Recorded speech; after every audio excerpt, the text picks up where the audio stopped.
I'm gonna read from this for you.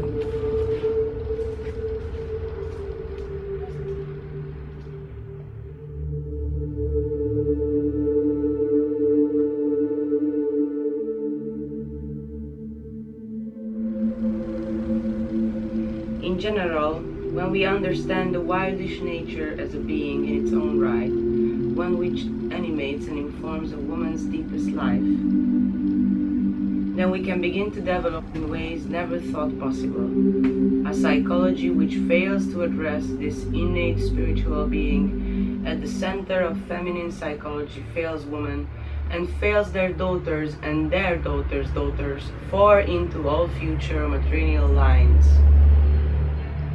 So, in order to apply a good medicine to the hurt parts of the wildish CA, in order to a right relationship to the archetype of the wild woman, one has to name the disarrays of the CA accurately.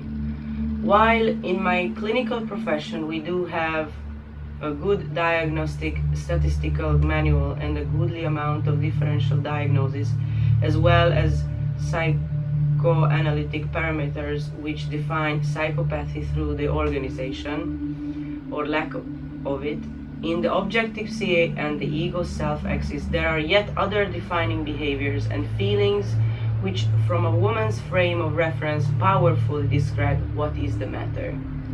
What are some of the feeling tone symptoms of a disrupted relationship with the wildish force in the CA?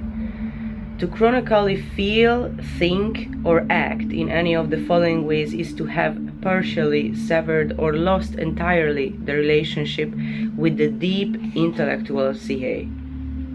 Using woman's language exclusively, these are feeling extraordinary dry, fatigued, frail, depressed, confused, gagged, muzzled, unaroused. Feeling frightened, halt or weak, without inspiration, without animation, without soulfulness, without meaning, shame-bearing, chronically fuming, volatile, stuck, uncreative, compromised, crazed. Feeling powerless, chronically doubtful, shaky, blocked, unable to follow through, giving one's creative life over to others, life-sapping choices in mates, work or friendships, suffering to live outside one's own cycles, overprotective of self, inert, uncertain, faltering, inability to pace oneself or set limits.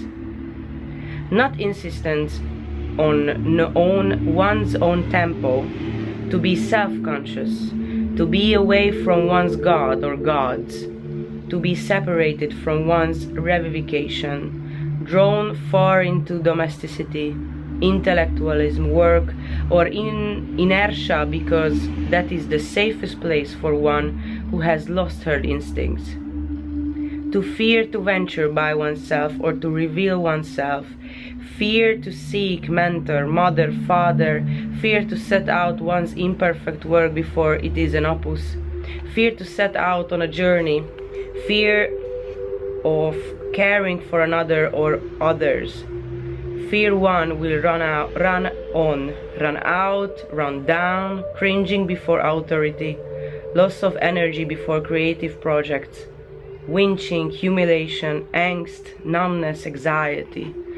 Afraid to bite back, there is nothing else left to do. Afraid to try the new, fear to stand up to, afraid to speak up, speak against, sick stomach, butterflies, sore stomach, cut in the middle, strangled, becoming conciliatory or nice too easily, revenge. Afraid to stop, afraid to act, rapidly counting to 3 and not beginning, superiority complex, ambivalence, and yet otherwise fully capable, fully functioning. These severances are a disease, not of an era, of a century, but become an epidemic anywhere and anytime women are captured, anytime the wildish nature has become entrapped. A healthy woman is much like a wolf. robust, chock-full, strong life force, life-giving, territorially aware, inventive, loyal, rowing.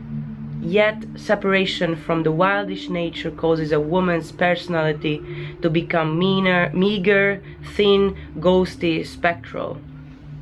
We are not meant to be punny with frail hair and inability to leap up, inability to chase, to birth, to create a life.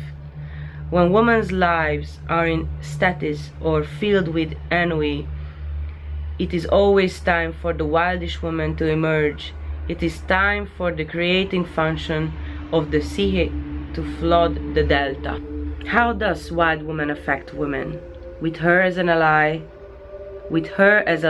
as leader, model, teacher, we see, not through two eyes, but through the eyes of intuition, which is many-eyed. When we assert intuition, we are therefore like the staring-eyed. We gaze at the world through 1,000 eyes. The wild nature carries the boundless for healing. She carries everything a woman needs to be and know.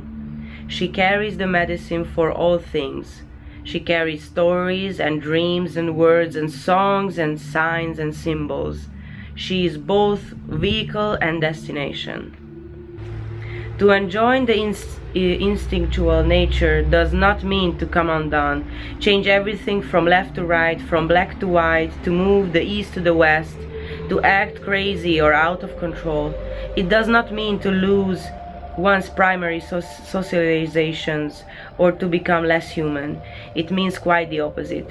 The wild nature has a vast integrity to it. It means to establish territory, to find one's pack, to be in one's body with certainty and pride regardless of the body's gifts and limitations, to speak and act in one's behalf, to be aware, alert, to draw on the innate feminine powers of intuition and sensing, to come into one's eyes, to come into one's cycles, to find what belongs to rise with dignity, to retain as much consciousness as possible. The archetype of the wild woman and all that stands behind her is patroness to all painters, writers, sculptors, dancers, thinkers, prayer makers, seekers, and finders, for they are all busy with the work of invention, and that is the insensitive nature's main occupation. As in all art, she resides in the guts, not in the head. She can track and run and summon and repel. She can sense, camouflage, and love deeply. She is intuitive, typical, and normative. She is utterly essential to woman's mental and soul health.